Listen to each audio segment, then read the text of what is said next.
As rational creatures, we humans have wondered about our origins for millennia. Even now we still wonder. Critics of intelligent design would have you believe that this is just a recent controversy initiated by anti-scientific Christian fundamentalists in the US in order to surreptitiously inject creationism into schools. This narrative, however, is completely off the mark, and it also neglects the crucial point that this is a historically ancient dispute.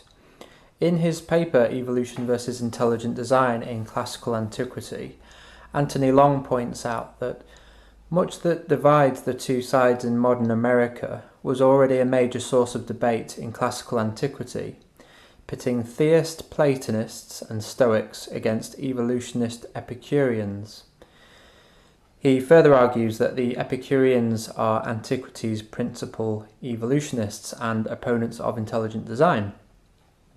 This historical parallel isn't perfect, though, due to the fact that there are many religious people who also accept evolution and Darwinism and who wouldn't want to ally themselves with Epicurean materialism. But it is true to say that design in nature has been debated at least since the time of the ancient Greeks.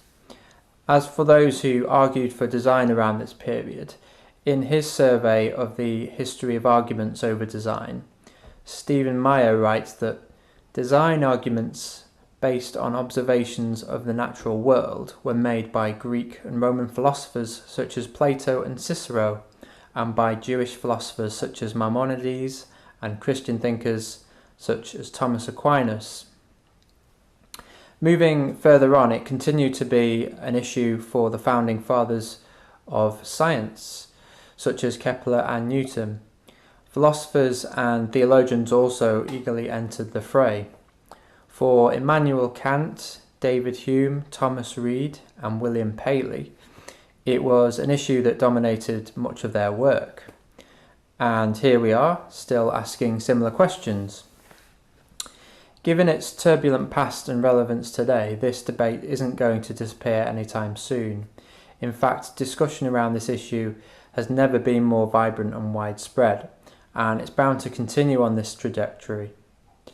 When we enter into this discussion, we aren't merely arguing over a petty and parochial concern.